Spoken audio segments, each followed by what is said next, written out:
Voltamos com a notícia de frente. O Superior Tribunal de Justiça determinou a suspensão das liminares que obrigam prefeituras ou estados a disponibilizar leitos de UTI para pacientes com a Covid-19 e que estejam na fila aguardando pela vaga. A Defensoria Pública do Estado é contra essa decisão. A Nayana Bricá explica para a gente. A Defensoria Pública de Mato Grosso avalia como preocupante a decisão do Superior Tribunal de Justiça que suspendeu as liminares já concedidas a pacientes com Covid-19 que recorreram na Justiça para conseguir vagas de UTIs em Cuiabá.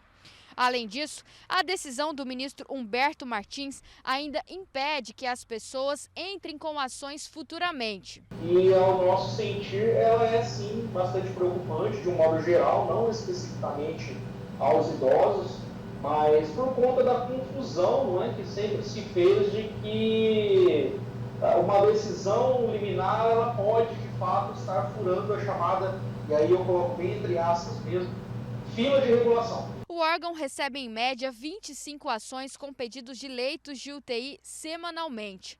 Todas as pessoas que recorrem à Defensoria já estão inscritas na Central de Regulação aguardando uma vaga.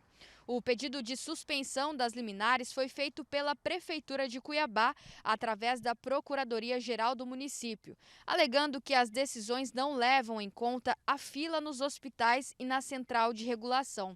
A Defensoria Pública de Mato Grosso afirma que falta transparência por parte do município. É preciso trazer transparência de que quem, com a mesma prioridade absoluta sobre os órgãos da regulação, estão na frente dessa pessoa. É que mais de 50% dessas ações que nós ingressamos, infelizmente, seja porque não chegou nem dá tempo do juiz apreciar a liminar, seja porque deu a liminar e a liminar não foi cumprida, ou até que a liminar foi cumprida e se conseguiu lei, mais de 50% dessas pessoas vieram a óbito. Então, demonstra o tamanho da gravidade de que se encontravam essas pessoas. A Defensoria Pública do Estado garante que as liminares não atrapalham o serviço da Central de Regulação, já que o objetivo é salvar a vida do paciente, que pode até ser transferido para outro estado. Mesmo com a decisão do STJ, a Defensoria Pública continua recebendo as ações de pacientes que aguardam na fila para uma vaga em UTI. A Defensoria Pública lutará, como eu mencionei, de todas as formas possíveis para salvar vidas.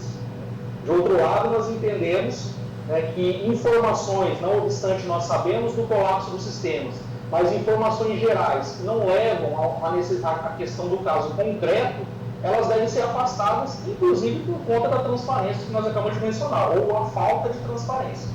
Então, se o juiz entender, inclusive com base até nas resoluções do CNJ, que deve se valer do NAT, do Grupo de Apoio Técnico que o Judiciário dispõe hoje, deve se valer dos critérios de priorização, deve até fomentar esse tipo de discussão que eu acabei de trazer, no sentido de cobrar, requisitar essas informações da regulação, se a pessoa se encontra na fila, e de fato, como eu mencionei, a própria regulação dela vai constar que ela já está na fila, mas quem são as pessoas que estariam de fato na frente dela e quais os critérios utilizados para dizer que as outras pessoas estão na frente dela. E a par disso, teria elementos para dizer se era caso da liminar ou não, uma vez, repito, dentro do cenário da pandemia que nós enfrentamos. As imagens são de Marco Xavier, com apoio técnico de Elton Júnior, Nayana Bricá para a Notícia de Frente. Obrigada, Nayana. E, bom, vamos para o seu destaque? Sim. Olha, a polêmica da CPI da pandemia, CPI da Covid, que foi instalada na semana passada, o presidente Rodrigo do Senado acabou sendo Rodrigo Pacheco sendo contra, obrigado, Lúcio, sendo contra, porque não era o momento, porque poderia se causar uma certa instabilidade no país, estabilidade política, e me parece que essa estabilidade começa a nascer no país por conta principalmente dos prefeitos e governadores. Alguns prefeitos e governadores já começaram a arrepiar porque a própria Procuradoria-Geral da República já está pedindo algumas satisfações, alguns documentos para prefeitos e governadores, e eles não estão achando muito bom, não. Por exemplo, hospitais de campanha. Quem abriu, por que fechou? Lá em setembro, outubro. Para onde foi o dinheiro? Qual o motivo disso? Só o fato de perguntar por que abriu, por que fechou, já foi motivo para que realmente os governadores, alguns governadores e prefeitos já não concordassem com essa posição da Procuradoria-Geral da República e já procurassem os seus direitos, né? E agora, por questões de hipocrisia, mas pura hipocrisia, é uma matéria que está num site conhecido, né, muito conhecido no Brasil, dizendo o seguinte, a manchete é o seguinte: o governo Bolsonaro ignorou o Tribunal de Contas da União e não orientou estados e municípios sobre como aplicar verbas para combater a Covid. Eles fizeram um acórdão, o chamado Acórdão 1335, lá em março do ano passado, segundo o Tribunal de Contas, os ministros do Tribunal de Contas da União, pedindo para que o governo federal desse orientações, né, para que os governadores e os prefeitos pudessem investir, gastar o dinheiro do governo federal no enfrentamento à pandemia, no enfrentamento à Covid-19, como se os governadores e prefeitos estivessem dispostos a realmente ouvir uma palavra que fosse colocada por parte do governo federal. Até a questão do isolamento. Por várias vezes o governo federal diz o seguinte: olha, não feche dessa forma, não pode ser dessa forma.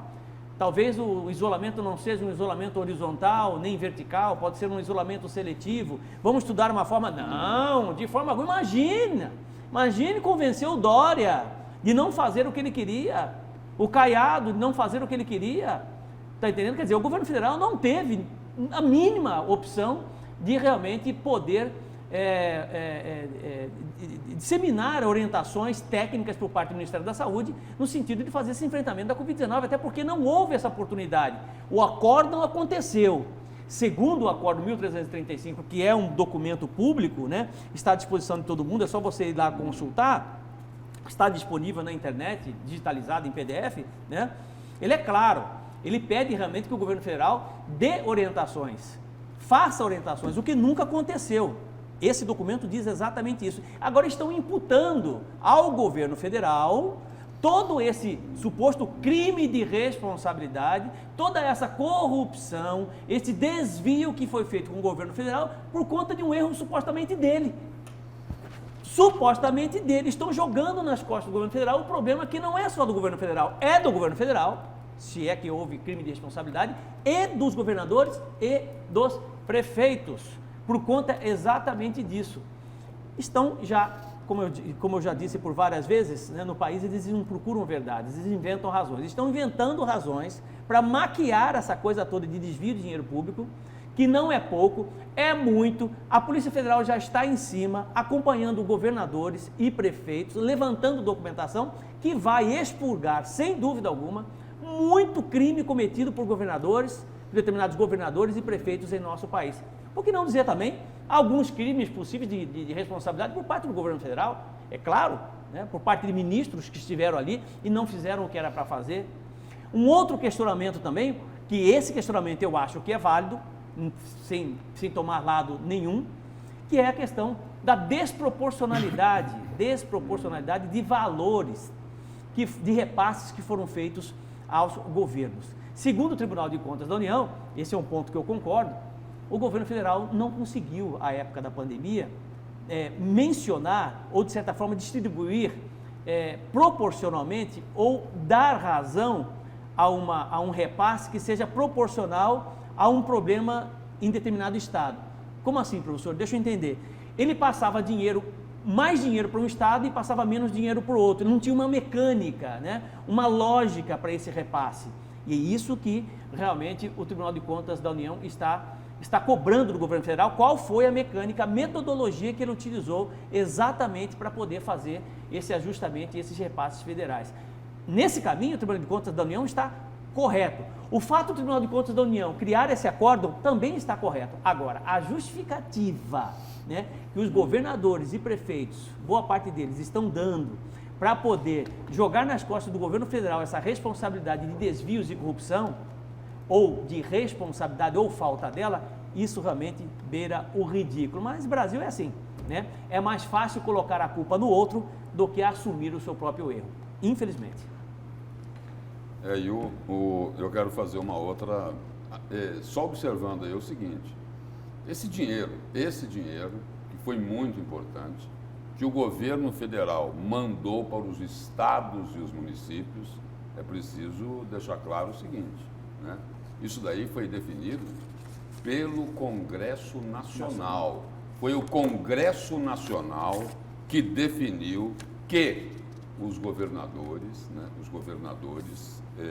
e os prefeitos teriam que receber repasses do governo federal. Foi sob a batuta daquele adversário lá, declarado, do presidente Jair Bolsonaro, né? O ex-presidente da Câmara, Rodrigo Maia. Então, é o seguinte, foi o Congresso Nacional que disse assim, olha, o governo federal, você tem que repassar recursos para os estados e municípios. E eu acredito que teve, sim, alguma lógica na distribuição desses recursos, né? Eu digo o seguinte, porque senão Mato Grosso teria recebido o mesmo que São Paulo, não é isso? Então, acho que deve ter, teve um parâmetro, sim, para isso, para a distribuição desses recursos, né? Então, esse daí é um aspecto. Outro aspecto que eu queria citar aqui, eu recebi aqui a informação, a CPI da Covid, né? Aí já é um outro plano, porque essa CPI da Covid lá no Senado, ela não pode investigar tudo nos estados e municípios, né? Ela pode investigar única e exclusivamente essa questão dos recursos que foram enviados para estados e municípios no período da pandemia. Não pode passar disso, né? Se ela quiser investigar uma outra coisa, não pode, né? Isso daí sim, o presidente do Senado, Rodrigo Pacheco, consultou lá o departamento jurídico, né, do Senado e ficou estabelecido dessa forma. Aí o outro ponto que a CPI vai começar a fazer é o seguinte, os integrantes da CPI decidiram seguir, sabe o que, professor? Seguir o caminho da cloroquina, né? Vão seguir o caminho da cloroquina, né? Exatamente. Gente que não tem curso de medicina, que não é médico, receitando remédio, né? Ou seja, ao invés de comprar vacina, né, de desenvolver esforços para correr atrás da vacina, eles ficavam o seguinte, indicando a cloroquina. E o seguinte, mandando os setores do governo gastar dinheiro, né? Gastar dinheiro, dizendo o seguinte, que a cloroquina ia ser mais importante do que a vacina.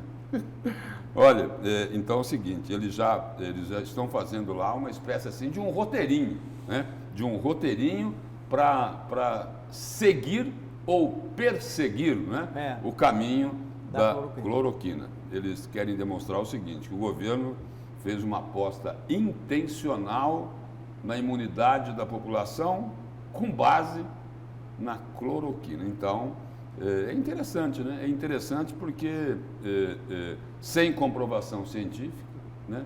Receitavam isso, aí o Ministério da Saúde mandou produzir, cloroquina também, né? Mandou produzir. Ele mandou criar uma... Mandou produzir. Então é o seguinte, é bom agora que tudo isso seja explicado. A sociedade também quer saber isso. Do mesmo jeito que a sociedade quer saber onde que governadores e prefeitos aplicaram os recursos que vieram lá do governo federal, que foram criados lá no Congresso Nacional, não esquecer disso, porque quando falam, olha, o governo federal mandou tantos bilhões para os estados, mas quem autorizou isso foi o Congresso Nacional, não foi uma decisão do governo federal, o Congresso Nacional decidiu e aí não tinha outro caminho para o governo federal que não fosse seguir o que o Congresso Nacional aprovou. Mas é bom, né? É muito bom saber o que é que aconteceu com a cloroquina. O que é que o governo federal fez de fato, né? E agora o seguinte, a CPI tem condições de provar. Tem condições de provar porque ela pode requisitar documentos, né? Pode quebrar sigilo bancário, fiscal, telefônico, né? Vai ser muito importante o senhor Eduardo Pazuello, lá na CPI da Covid no Senado, tentando explicar. Porque aí é o seguinte, é diferente, né? De colocar a imprensa ali, ele numa entrevista coletiva, dizendo o que bem entendia. Isso é uma coisa. Agora, sentado lá, numa audiência na CPI, nessa comissão parlamentar de inquérito do Senado, ele vai ter que responder os questionamentos que serão feitos pelos senadores. Eu acho até, Lúcio, que esse caminho da cloroquina, de explicações com relação à cloroquina, que foi indicado claramente, né, pelo governo federal, até com compras, né, da hidroxicloroquina na aplicação no enfrentamento da Covid-19, eu acho importante esse caminho, até porque eles vão enfrentar uma muralha gigantesca de cientistas que defendem a cloroquina e de cientistas renomados internacionais que não defendem. Quer dizer, são duas linhas muito claras que a sociedade que está nesse fogo cruzado vai passar a entender realmente qual é a função desse medicamento, se ele foi eficaz, se ele não foi eficaz, mas que ele vai enfrentar, de certa forma, a pandemia, as pessoas ligadas à CPI vão enfrentar médicos renomados, tanto que defendem como que não defendem, isso eles vão igual enfrentar. os que tomam a cloroquina. Tem gente que se recuperou, mas tem gente que piorou. Tem os dois lados da moeda. Então, eu conheço gente que piorou e eu conheço gente que melhorou. Exatamente. Não, tem gente o seguinte, na fila de transplante de fígado. Não tem isso? Também. Já foi divulgado isso muitas e muitas vezes, né? E aí tem aqui uma declaração dentro dessa questão aí de seguir o caminho da cloroquina, tem uma declaração aqui de um integrante lá dessa CPI, né? Da Covid lá no Senado, né? Ele acaba reforçando o que a gente falou aqui, né? É o senador Rogério Carvalho, abre aspas. Ao invés de comprar vacina, providenciou a produção e a distribuição de cloroquina como um medicamento que iria curar a Covid. O presidente agiu de forma dolosa nessa pandemia, fecha aspas. E aí é o seguinte, aí o ponto aqui que com certeza será explorado lá na comissão do Senado é que o presidente da República, o Ministério da Saúde, estimularam o uso, a produção, a distribuição da cloroquina, sem comprovação científica, usando o quê? O dinheiro público, usando o dinheiro do povo, o dinheiro do cidadão. Isso daí, o presidente, o governo vai ser cobrado lá nessa CPI da Covid para colocar tudo isso em pratos limpos. Deixa eu trazer uma última informação. Eu falei com o secretário Vander Lúcio, mas a questão lá do esgoto é com o Estopa. Ele já me respondeu aqui, olha, o esgoto é comigo, pode mandar mensagem aqui. Aproveitei e falei dos buracos. O esgoto é comigo. Ele falou o seguinte... O esgoto é com Estopa. Não é com o Vander Lúcio. Não, é isso? Que tem confusão. Com o Vander Lúcio é o buraco. Não, o buraco é com o Estopa também. Calma. Aí o Vander Lúcio faz o quê, então? Não, tem outras coisas. Olha aqui. Ele falou, por favor, pode mandar para mim sempre que tiver. Eu falei, tá, então eu vou aproveitar e falar das obras paralisadas e dos buracos. Ele falou o seguinte... Esse é quem, o Estopa? O Estopa falou que já mandou o pessoal lá na região central para resolver esse negócio do esgoto. E aí falou mais o seguinte Falou aqui. sobre Águas Cuiabá também ou não? Falou que já mandou resolver, que está em tratar... Águas Cuiabá ainda não respondeu. Falou com Águas Cuiabá ou não? Não, ele, Estopa. Ainda não. Eu não perguntei também. Então é bom que o Estopa verifique o trabalho que a Águas Cuiabá, o trabalho meia boca, né? O trabalho meia boca que a Águas Cuiabá está fazendo ao reconstruir o asfalto. Esse reconstruir aí é entre aspas, tá bom? Olha. Um trabalho mal feito, que é feito pela Águas Cuiabá, e o Estopa falou que ia cobrar. Pois é, e aí eu perguntei, e hoje nós colocamos uma matéria sobre as obras inacabadas e muito buraco pela capital. Ele falou, olha, a situação está difícil, mas vamos acabar com esses buracos. Disse aqui o Estopa na mensagem, tá bom? Então a gente está aqui para cobrar e vamos acompanhar esse trabalho. E tudo que for enviado pelo nosso telespectador, a gente vai encaminhar aí para o secretário Estopa, já que ele falou, pode mandar direto para mim, então vou passar outra sugestão para ele, dentro dessa questão da Águas Cuiabá, né, dessa reconstrução meia boca do asfalto, não precisa ir muito longe não, Estopa, né? Passa aqui nas proximidades da TV Vila Real, você vai ver. Que você vai ver isso assim, de forma bem clara, né? Entendeu? O trabalho meia boca que continua sendo feito pela Águas Cuiabá. Certo, eu vou falar isso da Águas Cuiabá com ele também, porque foi agora, foi muito rápido. Mas, olha só, gente, antes de encerrar, deixa eu só falar que a Prefeitura também tem um posicionamento maior sobre a questão das obras paralisadas, e a gente vai trazer no Jornal do Meio-Dia. E mandar um abraço para Bianca Carvalho, de 12 anos, que é sobrinha do Rafael Carvalho, está assistindo a gente e é aniversário dela, não é isso? Um abraço para você, viu, gatinha? Ó, muita gente participando, muita gente querendo opinar aí sobre a questão do comentário do Haroldo, gente criticando e elogiando, e gente criticando e elogiando também. Faz parte. Mas o nosso tempo acabou. Amanhã a gente volta com essas informações também para falar aí do clima, né? Da conferência, com certeza vai render bastante comentário aqui. Bom dia, Lúcio, obrigada. Bom dia, Haroldo, obrigada. Bom dia a todos. Obrigada, gente. Fica agora com as notícias do Brasil e do mundo no Fala Brasil. Até amanhã. Tchau.